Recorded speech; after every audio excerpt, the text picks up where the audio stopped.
Ladies and gentlemen, boys and girls, children of all ages, welcome to Sox on Tap. Tony, my first reaction is just fuck yes, let's go. Sox versus Richmond. That's where it all starts. It all starts taking care of business in-house in the Central Division. That's right, I'm a meatball. You got to bring that top button swag, baby. It is always great to beat the Cubs. And I'm a homer, so I always say they're gonna. Dallas Keuchel, Lancelin got some beards that you should be afraid of. What everybody said when he gets out there, it's me versus the other guy, and I'm going to beat him. So I just love that mentality. It's cool and fucking tough. Steve, would you say that Tony is mad online? I would definitely say that. The White Sox winner.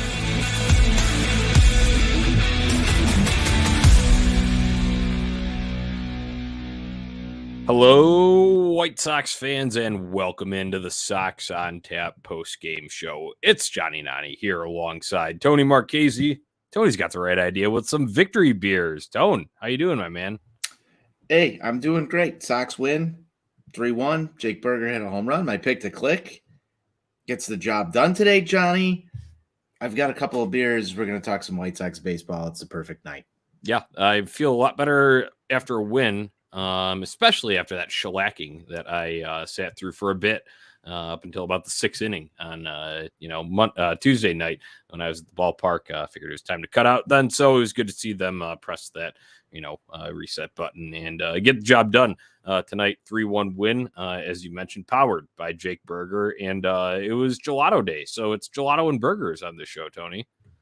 Hey, gelato, burgers. I mean, that's a good meal for the night. I mean, and beer, of course. And beer. Victory beers, burgers, a lot of like this is like the essentials, man. You're talking about the essential food groups. Yeah, absolutely. I mean, it just works out like that sometimes, and that's what we're here to talk about, man.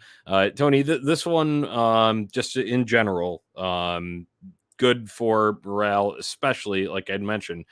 Coming off of that absolute beatdown. And I know it's one game doesn't define it in a 16-3 loss counts as much as a 2-1 loss, but it's a bit demoralizing what happened on Tuesday, especially coming off of Statement Sunday, as you and I dubbed it.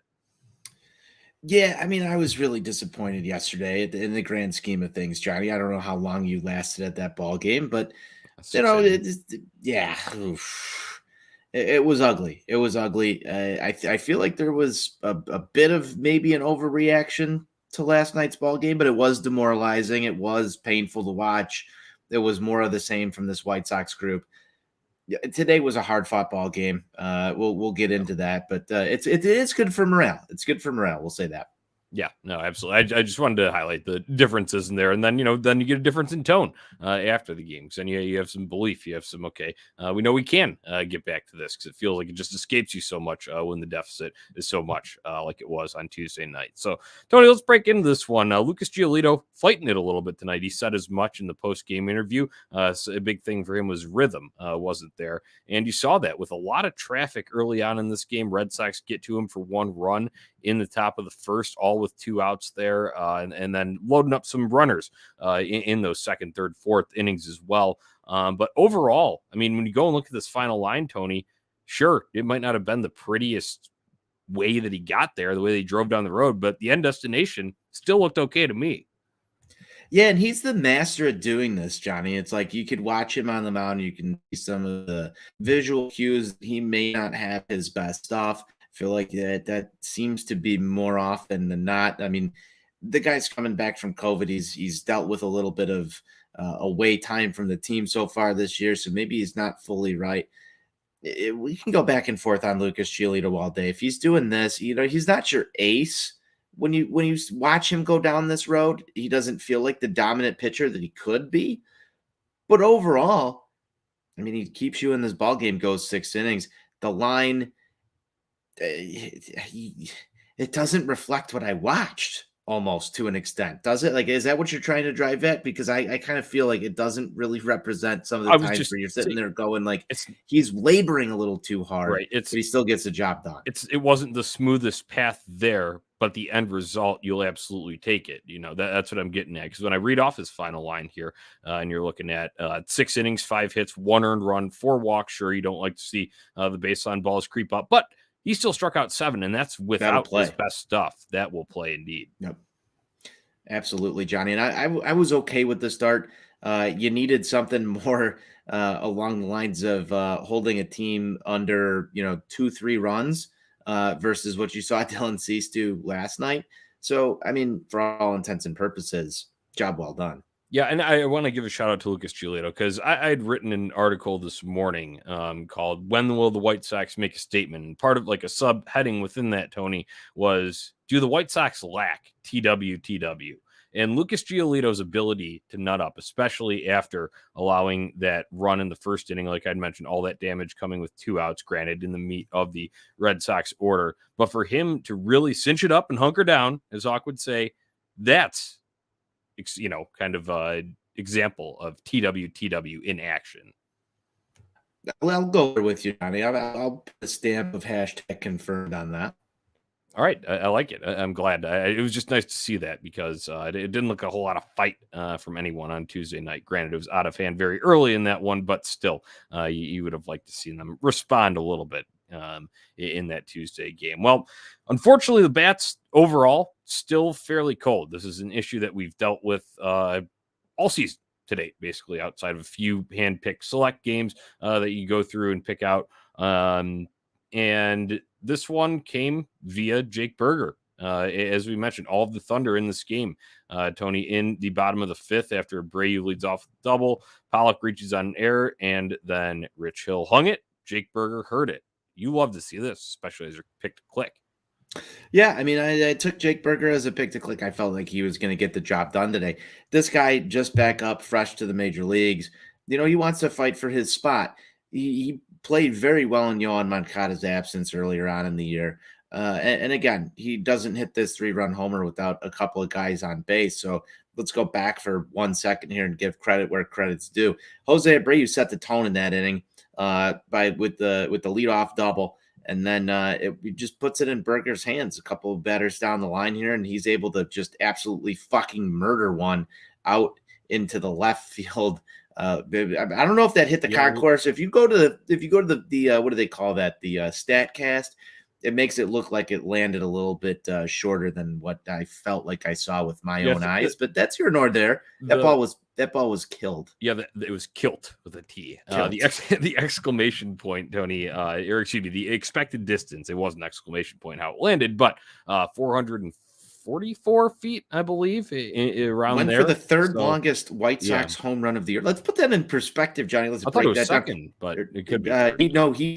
He's got 2 of the top 3 longest White Sox home runs, and the number 1 spot right now is held by Eloy Jimenez, who isn't even in the lineup. Ball go far, team go far. Let's make a little pitch here to our guy NWI Steve. This guy should not ever go back down to Charlotte. Yeah, Tony, and I don't think he should have gone back down the first time, and I think it should have been your baby boy, Gavin Sheets, going down there. I'm sorry, I know the handedness, and they do need to get better, but guess what? You just need any sort of thunder. If you granted, no one has, clairvoyance. You cannot see into the future, but if you were to tell me you would have gotten what you got from Gavin Sheets over that stretch, I don't think anybody, since Berger went down the first time, I don't think anybody would have, been in favor of the personnel decisions that were made initially. Yeah, that's fine and all, but I know this is a really weak argument, Johnny, because I can come out here and say that Gavin Sheets is hitting better than Yohan Moncada right now, and the whole world would fucking explode. But some of the stats that I saw coming out from Jay Kuda this morning, he does excellent work over there, throwing out some stats. Gavin Sheets has hit good teams well. And he's also, the left-handed bat, and I understand why they sent Berger down the positional versatility. Yeah. It's just it's so hard right now because in a certain sense, I do agree with you.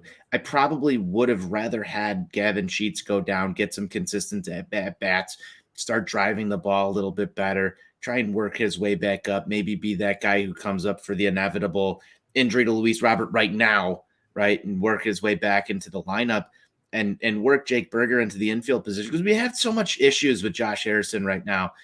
You've had issues with Yohan Moncada being in the lineup every day.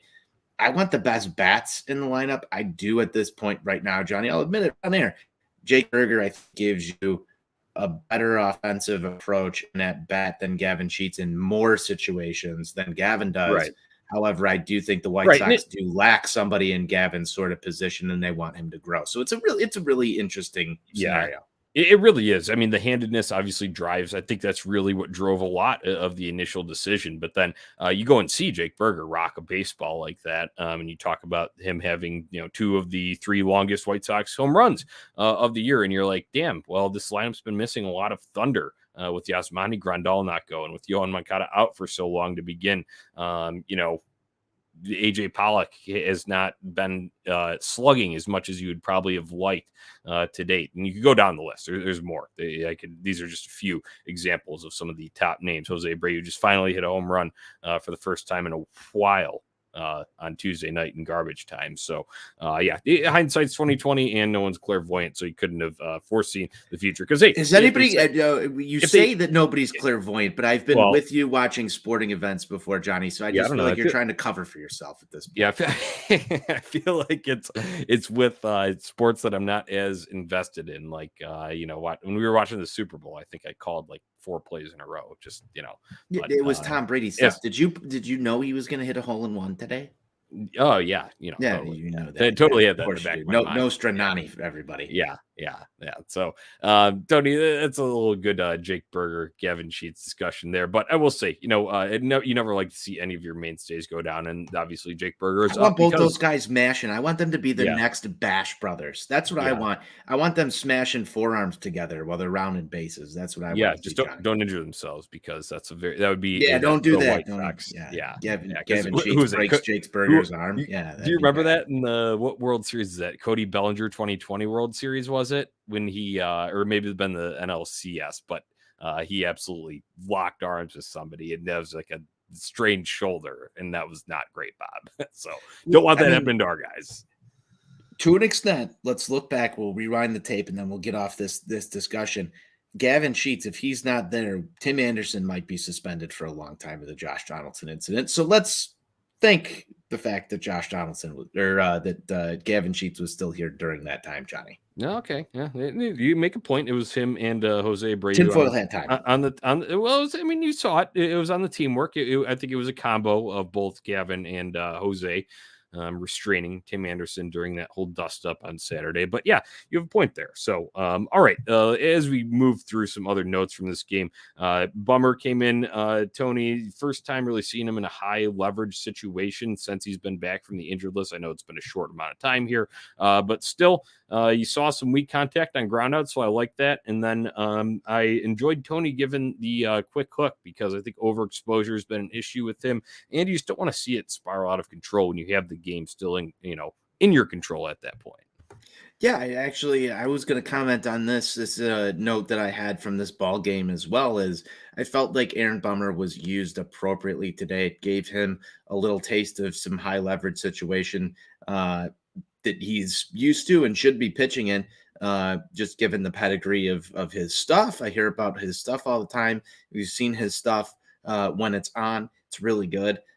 He was used appropriately, got the hook. I thought that was excellent managerial work there from La Russa today, especially in how he handled the deployment of his bullpen.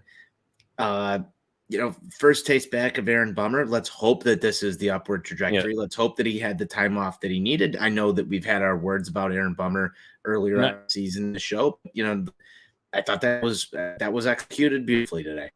I want to just build on a point there, because the last time we really talked about Aaron Bummer in action, I believe, was from that first Cubs series, right? That was probably about the last time we really saw him, and obviously endured some struggles there. It was a longer running thing, though. There were a couple of outings in a row where he'd run into some trouble, and I don't think he should take this as we don't believe you can get the job done. It's playing matchups there. It's limiting exposure, putting him in the best position to succeed here. But I think if as long as he internalizes that and takes it that way, because I know these guys are competitors, they want to go out there and they want to get every out. But as a bullpen, especially, you have to know your role, accept and execute, as Eddie O would say. And if he does that and starts to build the confidence, that is key with me, because the stuff's there. Stuff plays. We know it. It's when the confidence is there. He's not fully locked in. You got Matt Foster with demonized, but Aaron Bummer like a deer in headlights, right? That was the example that we used from that Cubs game back, at the beginning of May. That's the difference there. So can he build up to that? I don't think his personality is as intense as maybe some of the other guys in this pen. But when you start to get him to the level of, no, I can get this guy out. I'm better than you. My stuff is better than your swing. I can get you out. That's where we need to get him to. And I think today was a good first baby step in that direction. So, Johnny, another thing I want to build off on that is, when guys have it and when guys don't. There's going to be periods and stretches of time for relievers, starting pitchers, anybody. You take this out of the game of baseball. There's ups, there's downs. That's life. That's how it works. And part of, managing that is deploying people in the situations when they have that confidence.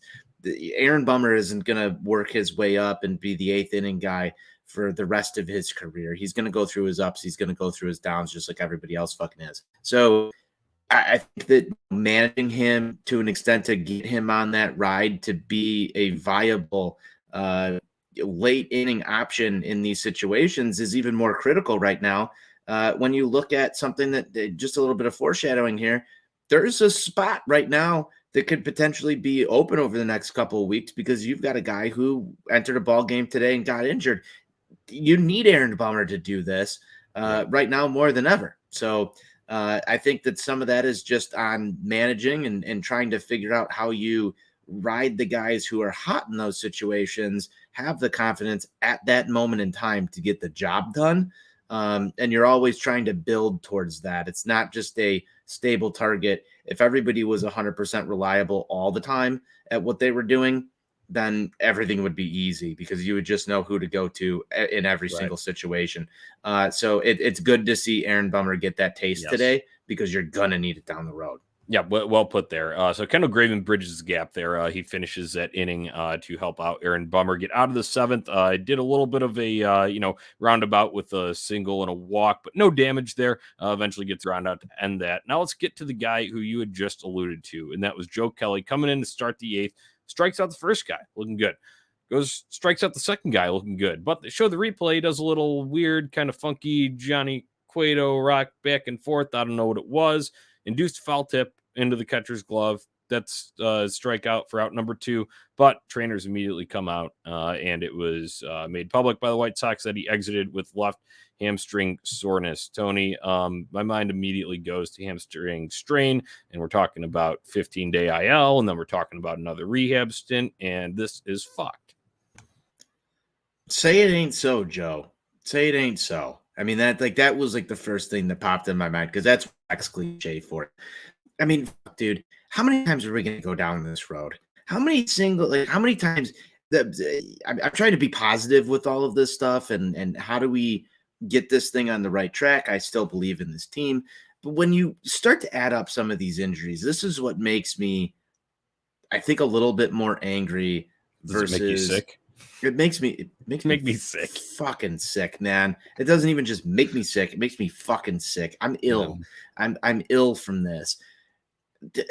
You have to find a way to keep your team healthy. I don't understand at this point how this keeps happening. Guy comes back from injury, free agent acquisition, starts to just get into his groove, and then the baseball gods just want to come and smack you upside the head and say, you can't have nice things. I want nice things, Johnny. I want nice things. The same way that you want a AAA hitter to just come up and be ready in the major leagues and just rake. I just want the team to be healthy at this point in time, especially when guys like Joe Kelly just come back, start to make their name on the south side of Chicago. I mean, the guy goes on 670 The Score the other day, has an electric segment, goes and does a podcast over at Cork and Carry. He's talking about a lot of interesting topics in baseball. He's starting to get acclimated with the South Side because he wasn't part of this group early on in the season. And literally at like the pinnacle moment where he's working through a really tough situation, if your ball club just got absolutely fucking trounced the night before, you got your bullpen A squad on the mound. Here's Joe Kelly. Playing his great former time team for him to fucking shine. And then boom, there goes the hammy. Can you not write up like a more cinematic, like depressing story? Seriously, because this has happened over But and over and over again. And it's not just the fact that it's like, at the end of the day, it's Joe Kelly. It's an addition to your bullpen. It's not somebody who's in the game every day, but he adds something to your lineup. He adds a piece of fire, and it's just, God, it's so hard to work through. And that's why we're here. The Chicago White Sox are an anthology horror series of injuries. I'm just going to dub them that. That's where we're at with this team. So I will. All right, I think you explained the situation. Horror story, White Sox training staff. Yeah, pretty much. You explained that well, and I share the same sentiment with you about him getting acclimated. All of that, you put it beautifully there. The official word, like I said, left hamstring tightness, reevaluated on Thursday morning. So we'll see what the designation is. Like Steve Stone said on the broadcast, really hope that's just cramps. But given the White Sox injury horror stories to date, I'm going to go ahead and probably just predict that it will be something that requires another IL stint. So that's just lovely. Can't have nice things here. But anyway. Feel that chill in the air? Yeah. That's Ryan Burr making his way back to the White Sox bullpen, Johnny, and I want to know how you feel about it. I thought he looked really good in a Charlotte Knights uniform, Tony. I think he still does. So it's honestly a shame for the Knights. Our guys down at Knights on Tap are going to be suffering. Yeah, I know. It's going to be rough stuff. All right. So once again, you need a guy to come in and clean up the rest of the inning then. Liam Hendricks does that with no problem in the 8th, but the 9th is where it gets dicey. We had gelato, burgers, and unfortunately a little almost heart attack here at the end, Tony. It's always got to be interesting. He gets a first out and a ground out and a walk and a strikeout. So we're feeling good. Another walk. And then, man, that last play, can we just not do this stuff I understand you got the out. So yes, the end result, absolutely take it. But at the same time, you're getting close to possible injuries there. You're getting close to dropping the ball between Andrew Vaughn and Josh Harrison there. It just makes me, it almost, makes me pass out because I'm like holding my breath too much, Tony. Hey, Johnny, there's two things in sports that will absolutely give you a heart attack. One are the NHL playoffs. The second is being a White Sox fan. Everything is always on tens. You're always on the edge of your seat. Maybe that's why I appreciate the team as much as I do, and stick around through ball games, because I've been burned by, turning it off too early, younger on in my lifetime. But there's just something about White Sox baseball where they just have to. It's almost a rule. So it will never just be clean. There always has to be something. While we're on still a little bit of like a movie or TV theme here, they always have shock value. I think because I don't think you can say it's always super entertaining and enjoyable, but there's always shock value. There's always shock value. So at least you're getting that. You're a horror fanatic like me. Yeah. I mean, it might be you're down 16-3. It could be you got a 3-run lead and your closer comes in and walks the bases loaded, and here comes the leading run to the plate. There's always something. It's not the way that, I would advise anybody to live, but if you're an adrenaline junkie, you're a White Sox fan. Well put. Well, Liam Hendricks locks that baby down. That's his 14th save of the season. White Sox win this ball game 3-1. Tony, you win picks to click with Jake Berger. I tried a little Josh Harrison action, see if I can get a jump start there. I don't think anything can say that guy at this point. Sorry, probably a nice guy, but probably better off to let Jake Berger just play fucking second base from now on. Want Josh Harrison work. I know I'm going to go off on a tangent here. I want him to work. I want him to be the clubhouse guy that Billy Hamilton was, and just fill in for Cesar Hernandez and be better than him. And this move it didn't move the needle. In fact, it moved it back. And for one thing, man, I don't go too deep here, but I feel like that was kind of their biggest step back. And it's incredible to me just at this point that second base has been just this big of a conundrum for them to figure out. Yeah. I want to just talk really quick on Josh Harrison, because if he was putting up even just in that range of what he was last year, it wouldn't be sexy by any means, but it would be somewhat Get the job done. Right, serviceable. And that's the word that I'm going to go to there. It's detrimental, honestly, at this point. And that's sad. He brings the energy. When I see Josh Harrison run into second base, awesome. I think that he's made some good. It doesn't happen often enough. He's made some good defensive play. But I mean, all right. So let's ask the real question. We're gonna go focus in on Josh Harrison. Let's talk about Yoan Moncada for 5 seconds because that looks putrid. There's so many guys that have underperformed on this White Sox roster on the offense. I mean, there's some dude that gets in my mentions every single day about how bad this offense is. He's been on here. I think his name's Mike, but it's like every single day, this offense is bad. This offense is bad. I'm watching the same fucking thing that everybody else is. I get mad about it. I get pissed off about it. How far down the line do we need to go? We've talked so many times about the stars need to show up. Jose Abreu's starting to show up. AJ Pollock has kind of turned it around. Luis Robert, unfortunately, has gone on the COVID IL. Thanks, Josh Donaldson. Where do we get to the point where Yoan Moncada does become a focus within this before we go start attacking the Reese McGuire's, who's also just every time he comes up the bat, I'm just hoping and praying that it's a productive out. Where do we get there with some of the guys that are a top level talent on this team before we go start placing blame on Josh Harris? Because I have like a real hard problem. All in one swoop. I'm pissed off at Yasmani Grandal. I'm pissed off at that's another name. I'm pissed off at two of my favorites there that I just mentioned. They're not pulling their weight, especially offensively when it comes. I mean, you heard me say stuff about Gavin Sheets just a little bit ago that I'm uncomfortable saying, but there has to be accountability. There has to be. Well, you could do it. I think you do it all in one swoop is when you're really, trying to dig. And I know it's easy to just go and dig in on like a certain player. And I understand that because there's only so much time and so much effort that you can put into all of this. But it sucks when a guy was serviceable elsewhere in their previous destination.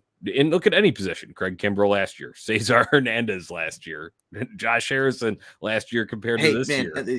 Go back to Adam Dunn. It's a curse, Tony. I think that's what I don't understand. White Sox is why is it when you come here? Why is it when you come here everything implodes?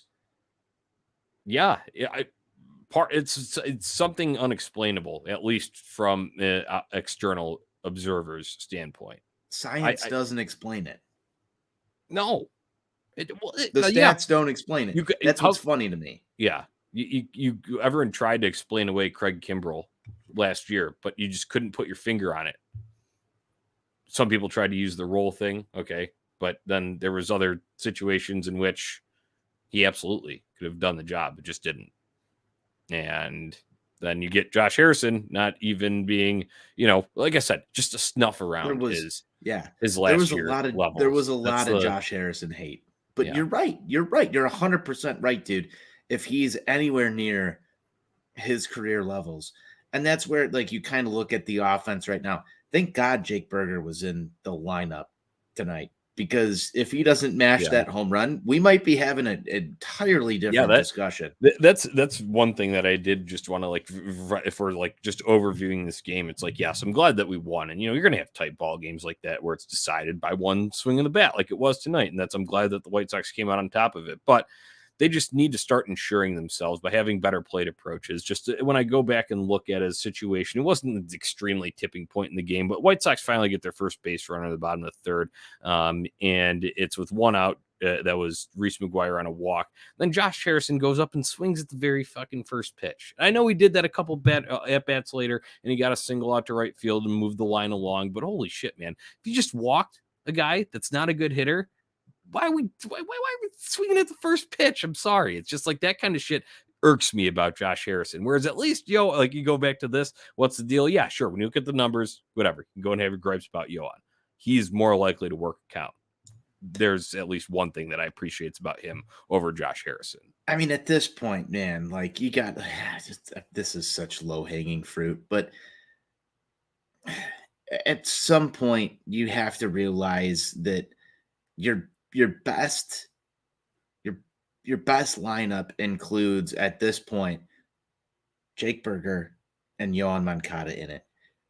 You've got two guys that are as primarily third baseman.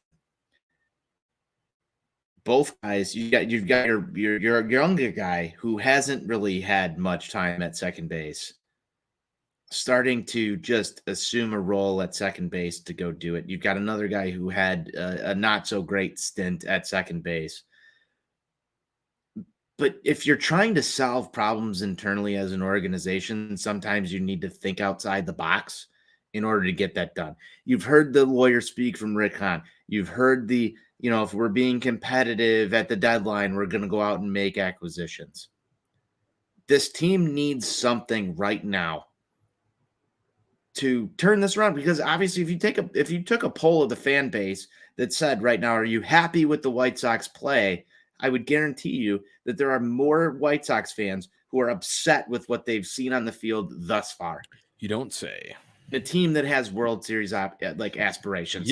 You have to fucking do something. Yeah. And if that means getting Jake Berger in the lineup because he's Yeah. able to hit the ball out of the fucking ballpark, you have to do it. And if that means he's playing second base, if that means he's DHing, if that means Gavin Sheets is going down, if that means Yohan Moncada has to move over to second base, I don't want to hear the fucking drama. You have to get it done because results matter. And at this point in time, you've got a guy that's at a fairly serviceable stint up here, hitting the ball out of the ballpark, doing things that fans have complained about the team being unable to do. It's helping fix your issues. Let's stop the whole. If Josh Harrison's your utility guy at this point, sorry about you. Or if he gets DFA'd, sorry about you. You heard Tony La Russa say today earlier, and one thing that I wanted to get into, when Lance Lynn comes back, are you going to a 6-man rotation? No, we're sticking with 5. That's the attitude that I want to see with this ball club at this point in time. You can hit the ball, you're in the lineup. If you can't, you're gone. I want them to carry that energy. I haven't seen enough of it yet this year. It's time to stop being lame and weak. It's time to start being cool and tough. Yeah, it's just time to start fixing your problems with the tools that you have at your disposal. And I think I'm interested to see. I don't know what they would do for starting a game or whatever, but I thought it was interesting. There's one interesting takeaway from the blowout loss was that Jake Berger did enter the game at second base. So we shall see. We shall see. But he's a tool at your disposal. Obviously helped you get the win tonight. He got the game-winning hit. That's cool and tough. Game ball. Throwing it to Jake Berger. All right, Tony, let's look a little bit ahead to this next matchup, series finale here. We've got Dallas Keuchel, Michael Wacha for the Red Sox, 7:10 p.m. start on that Thursday evening. You'll be in attendance there. What are you looking for from this matchup? Fireworks, dude. I'm looking for fucking fireworks. I haven't been to the ballpark in a while. I'm going to get out there tomorrow. I just want to see fireworks. I don't care who it comes from. Give me fireworks. I need them. I need them like I need air to breathe. I want to smell sulfur in the air. Sometimes that just gets me going a little bit.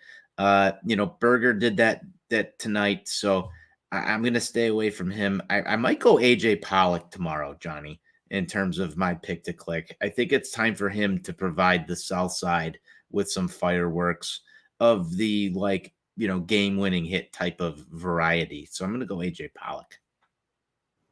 All right. I like that. I will go. I'll go with Gavin Sheets if he's in the lineup. Why not? Why not? We'll run it with them. If we want to get the Bash Brothers going, J-Cat is tonight. So let's go. Have Gavin in there. Righty. This might be a Sox on tap first of all time. Yeah. This will be interesting to see. But if for some reason Gavin is not in the lineup, I would imagine Yaz is in there in some capacity. So I'll go with him as my backup if he's not. That's if Gavin Sheets is not in the lineup. So Tony, it was on tomorrow night's starter. That's Dallas Keuchel, and you wanted to get into this just a little bit here before we close the show down. Talk about the implications of Tony La Russa's comments on the rotation and what it may mean for Dallas Keuchel. I mean, for all intents and purposes, Johnny, I agree with what he said. You've got to go with your best 5. They're not going to go to a 6-man rotation. You don't want to mess with the rest days of everyone. If I'm Dallas Keuchel and I got that message today, I feel like this was kind of one of those underhanded comments where you say, hey, like we're going with our best 5. It's time to prove it. I expect Dallas Keuchel to come out tomorrow and pitch his best game in a White Sox uniform because you have to. You know what's right on the horizon. This is the time to rise to the occasion. If you're a competitor, Jonnie, I don't think there's any way around it. So I think at this point he's fighting with Johnny Cueto, and Johnny Cueto has done no wrong. There is not a blemish on anything on Johnny Cueto's stat line. Han likes Cueto too. And Han likes Cueto. So if you're Dallas Keuchel, you need to fucking prove yourself tomorrow. You absolutely have to. And he's had some good starts. He's had some. One of them against these Red Sox. Yes, one of them against these Red Sox. He handled the Yankees very well. So it's not going to be an easy decision when it comes down. Yes, the first. It's not going to be an easy decision when it comes down to this. But who else are you taking out of the rotation? Are you throwing Kopech in the back of the bullpen? Because he looks fucking great. Yeah, Vinny Velo is already in the pen. Is already in the pen. So when LaRussa said that, I feel like the eyes are all squared on one person, and tomorrow is his chance to make his statement in court, to debate his side to all of this. It's time to go. This is it. I was going to say writing was on the wall, but I think it's more a spotlight opened up, and it just is shining solely on Dallas Keuchel there. So it'll be interesting to see. But, Tony, I was sucked in a little bit last year with the kind of June, the late May to early June bump from Dallas Keuchel because he had some decent starts, if you remember, some 6-7 inning outings against contenders at the time in the Blue Jays and the A's and some teams that were playing decent ball coming in there. So I wouldn't be shocked to see him throw well against the Red Sox team that he threw well against earlier this season. But can it continue? And he's probably only got about after this 2 more guaranteed really turns through the rotation to do it. So all eyes on him. I think that's the best way to put it when we're talking about this. And that kind of leaves us off for what to watch for on Thursday night. Tony, give me the final thought from this one, and then we'll sign off. Final thought from this one.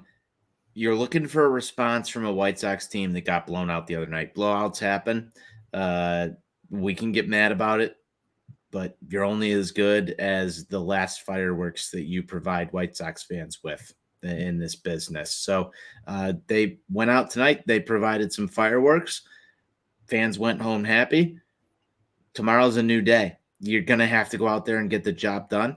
Dallas Keuchel, you got to set the tone for yourself over this last little stretch. As Jonnie just talked about, that's what's most important.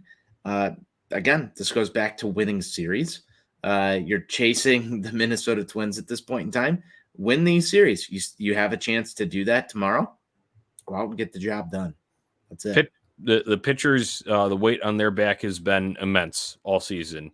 To the lineup as a whole, to all of these guys that we talked about earlier in the show, all who have been struggling, which is basically everyone except for Jose Abreu and Tim Anderson. Tim Anderson all season, Jose Abreu over the past week or so.